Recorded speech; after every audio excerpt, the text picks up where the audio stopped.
Se alguém, como a Angélica se disponibilizou, quiser encaminhar perguntas usando o chat, mecanismo privado, sinta-se à vontade. Ter o e-mail de um, de outro professor que foi aqui convidado também, sintam-se à vontade em relação a isso, está bem? Enquanto isso, e saudando aqui a presença de amigos como o professor Guilherme Martins, como o professor Fernando Sartori, que nos honram com a sua presença, além dos que já foram destacados, do meu querido Marcelo Maduel, o primeiro jovem mestre que ajudei a forjar, da nossa amiga Melissa, lá do Uruguai. Eu passo a palavra sem mais delongas a esse ser incrível, professor Heroutes Cortiano Júnior.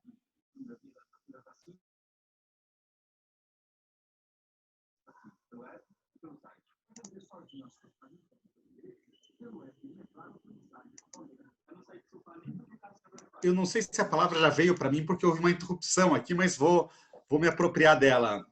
Eu gostaria de cumprimentar a todos, agradecer ao professor Marcos Catalã o convite e a oportunidade de conviver aí com tanta gente boa, Ricardo Canã de Toledo, professora Angélica, os visitantes, professora Giselda, professor Flávio Tartucci, nosso querido Rodrigo Barbosa, enfim, não vou cumprimentar a todos.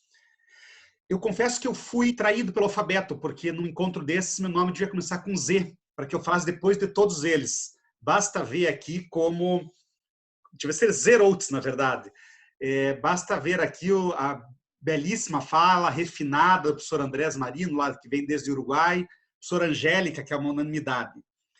E o fato é que, ao mesmo tempo que eu agradeço ao Catalã ter me trazido aqui, eu devo criticá-lo um pouco, porque ele me coloca numa situação complicada.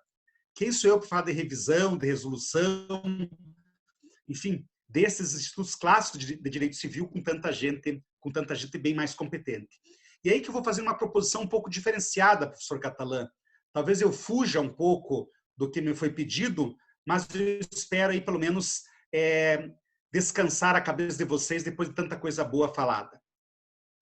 Vou falar rapidamente, não vou tomar todo o tempo regimental que me foi concedido, mas vou fazer duas abordagens.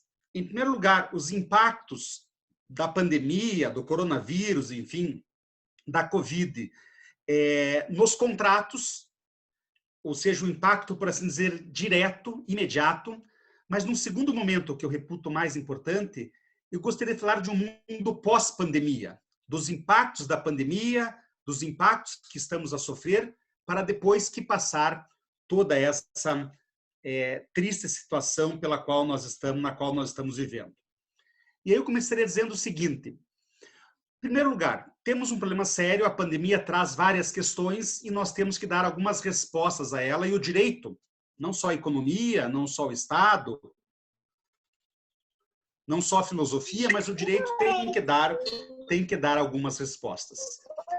E me parece que aqui o tratamento do direito, mal ou bem, vai ser acertado. E digo por quê. Em primeiro lugar, nós vamos fazer algumas escolhas dogmáticas, por assim dizer. Nós temos institutos de sobra que vão dar conta do recado. Vamos errar aqui, vamos errar ali, mas o fato é que nós vamos fazer opções que mais cedo ou mais tarde trarão algum resultado. Então, por exemplo, discutir aí se a repercussão da pandemia nos contratos envolve a teoria da base do negócio, envolve a teoria da imprevisão, se precisamos nos socorrer do caso fortuito, enfim, se há um dever de renegociação, nós vamos achar uma solução adequada. Como também, em alguns momentos, vamos optar por uma moratória, vamos suspender contratos, vamos afastar ou aplicar multas, vamos chamar o seguro aí para nos ajudar a resolver os problemas. O fato é que o legislador vai andar bem, uma hora nós vamos achar uma solução. Esta solução que vai vir por intermédio de institutos clássicos ou institutos contemporâneos do direito civil, do direito privado, ela tem que ser acompanhada, aqui está o segundo aspecto que me parece importante, pelo privilegiamento de alguns princípios fundamentais que ajudaram a moldar o nosso direito civil contemporâneo.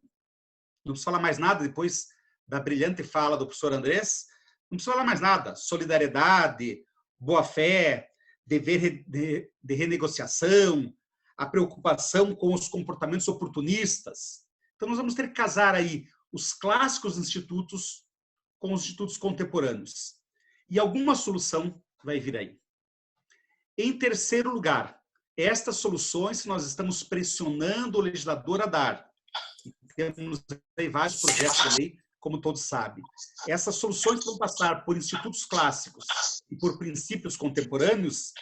Ela deve levar em conta o seguinte: estamos diante de um jogo, e a expressão não é minha, eu não recordo se é do professor Simão ou do professor Tartucci.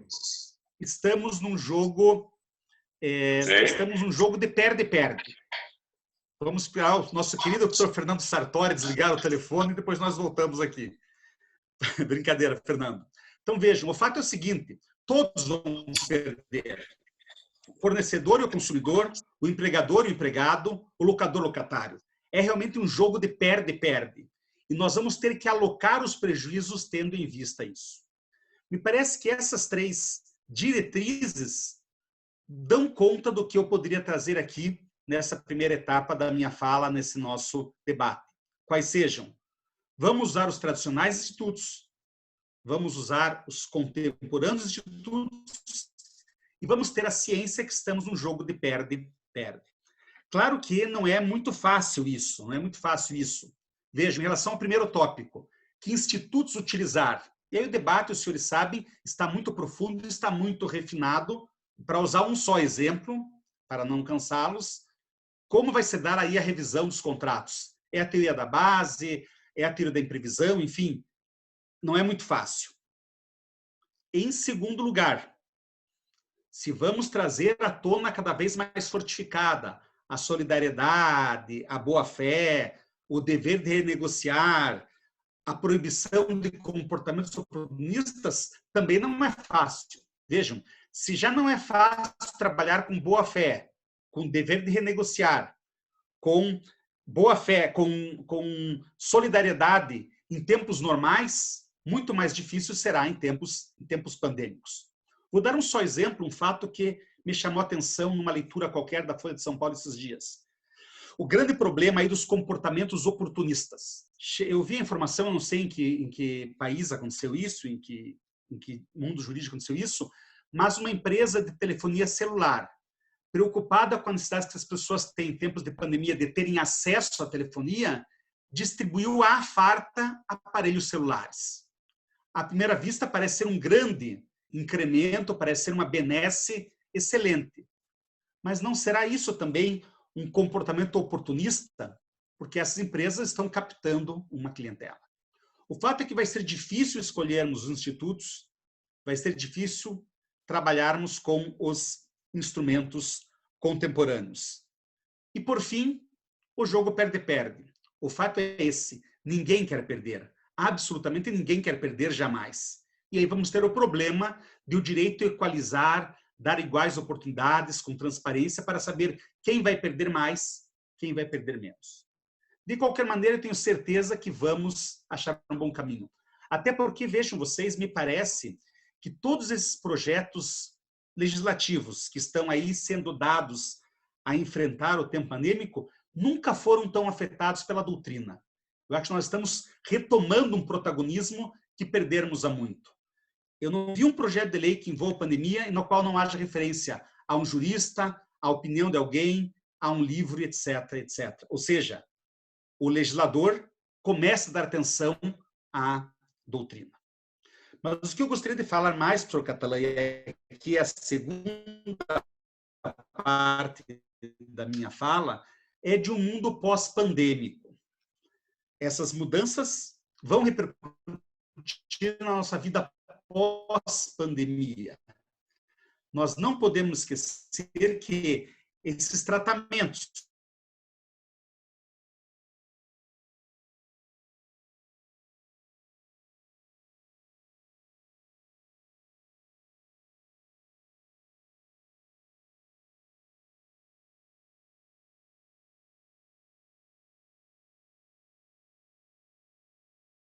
Voltei.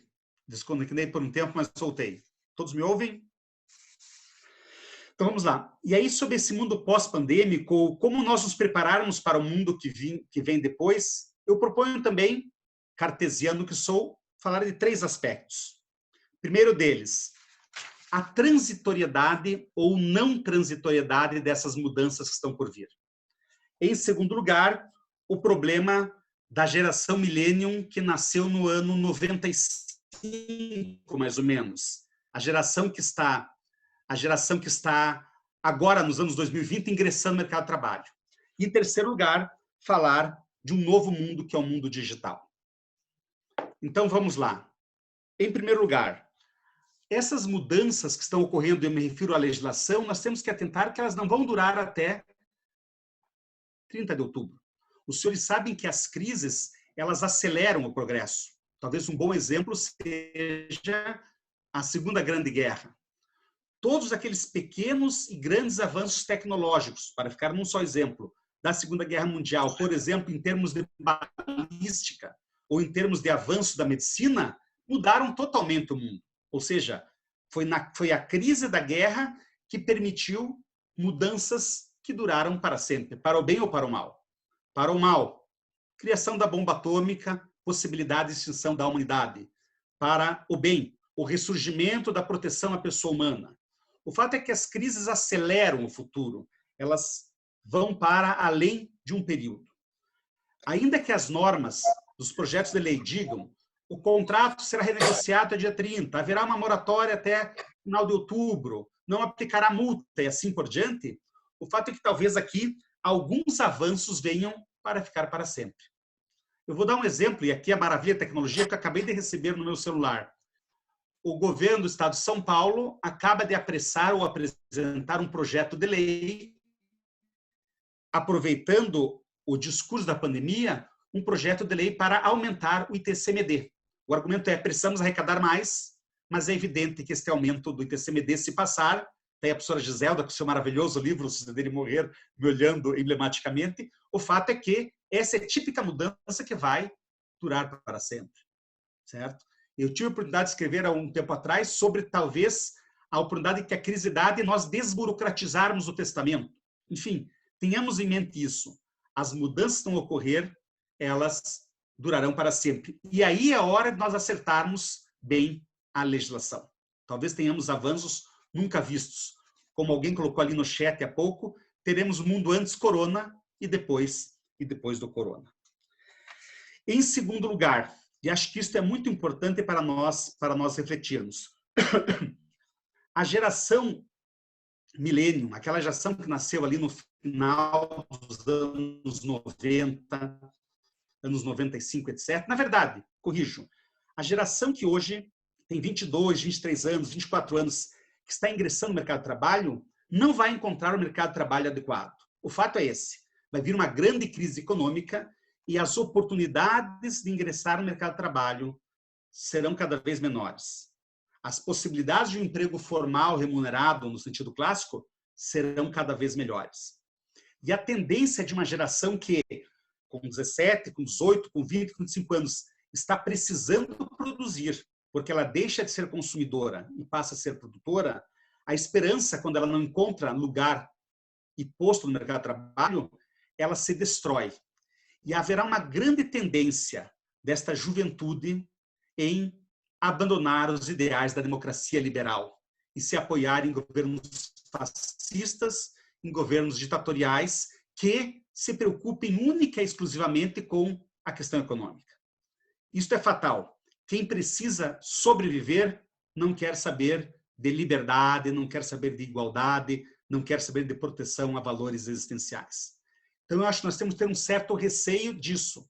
A crise econômica vai transformar mentalidades e nós vamos encontrar uma geração que não estará preocupada com as democracias liberais, com as liberdades. O que ela quererá, isso me lembra muito Caetano Veloso com os quereres, ela quererá fatalmente emprego, pouco importando a liberdade, pouco importando a democracia. E por fim, em terceiro lugar, sem querer cansá-los mais, o fato é que, ainda que nós já estivéssemos caminhando para um mundo totalmente digital, o fato é que nós vamos dar um grande passo, um definitivo passo para o mundo digital.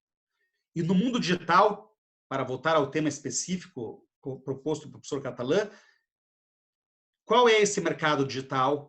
Quem é o consumidor digital? Quem é o fornecedor digital? Nada será como antes, nada será como antes. Amanhã, eu acho que era o Milton Nascimento que dizia isso. E aí eu trago apenas alguns exemplos para nós juristas, que precisamos pensar no hoje, mas precisamos pensar no amanhã, levemos em conta. Por exemplo, o comércio. Quer me parecer que o comércio chamado físico está com os dias contados. O comércio será totalmente online. Basta ver que as grandes corporações estão se voltando para exclusividade no comércio online. E temos que estar prontos para isso. Ou seja, não é apenas algo que está em transição aos poucos. Fatalmente, me parece, teremos aí, não vamos mais retroceder ao comércio físico em larga escala. Em segundo lugar, este mundo digital é um mundo no qual não há mais fronteiras nacionais. E nós precisamos cuidar muito bem disso. Em terceiro lugar, e talvez o que seja mais importante para nós aqui, a educação. A educação será digital, não só pelos instrumentos, mas por outros modos de pensar. Eu conversava com um estatístico algum tempo atrás, e ele me dizia, tenho mais 2 minutos, professor Marcos Catalã. Ele me dizia de um teste que foi feito com algumas crianças, usando aquele jogo da memória. Todos conhecem o jogo da memória.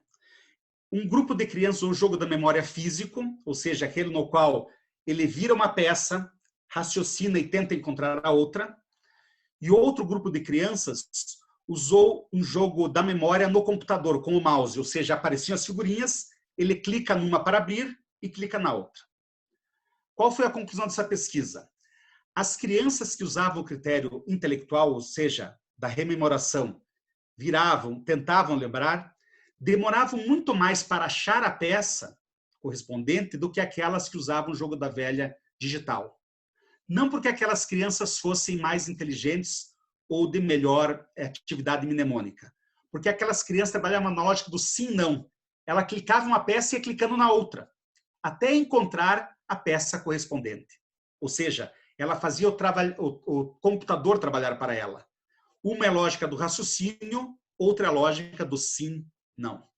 Então, nós temos que estar preparados para um novo mundo no qual não só os instrumentos de transmissão do conhecimento serão distintos, mas a forma de aprendizado será distinta. Eu poderia ir mais adiante, mas de forma muito resumida. Saúde. Sabemos que a prestação de serviço de saúde será totalmente diferente do que temos hoje. Quem vai decidir onde alocar os riscos, ou melhor, onde alocar os doentes, será um algoritmo. Será um algoritmo. Se hoje estamos diante dessa escolha trágica do médico que tem que escolher quem entubar, nós sabemos que será agora o algoritmo, vai dizer quem tem mais chance de viver, quem tem menos chance de viver. O turismo, quer me parecer que o turismo está por acabar. O turismo, como nós conhecemos, está por acabar. Eu me recordo quando eu era criança, o mundo tinha mais charme. Por que ele tinha mais charme? Porque, por exemplo, comer uma comida indiana era coisa inexplicável. Não havia restaurantes indianos em Curitiba. Quando muito havia um em São Paulo escondido. Hoje não. Hoje a comida indiana vem até nós por um delivery. Ora, as cidades, os museus, não mais nós iremos a eles, mas eles virão a nós. E precisamos estar preparados para isso. E por aí afora vai. Do último exemplo, a forma de julgar, que já estava mudando, vai mudar definitivamente. Nós sabemos que os litígios de massa, estão aí os grandes consumeristas, professor Catalã, professor Ricardo Canã, os litígios de massa serão julgados por inteligência artificial. Não existe mais advocacia como nós pensamos, não existe mais juiz como nós imaginamos.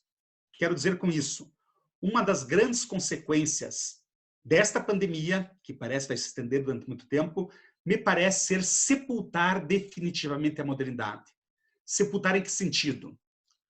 A grande marca da modernidade, os senhores sabem, foi a distinção entre tempo e espaço. E esta pós-modernidade, ultramodernidade, ela fragmenta tempo e espaço. Não há mais tempo, não há mais espaço. Tudo se funde de uma maneira só. Temos aí, então, o fim da modernidade graças a essa pandemia. É uma pena que o Brasil, que nunca entrou na modernidade, agora passe batido por ela e ingresse na pós-modernidade. O Brasil, que nunca teve uma modernidade social, porque nunca dividimos nossa riqueza, vai deixar para trás tudo isso, e a nossa geração não deu conta da realidade. Espero que as próximas possam dar. Muito obrigado a todos. E ele nos diz que não tem o que dizer. Ficamos todos aqui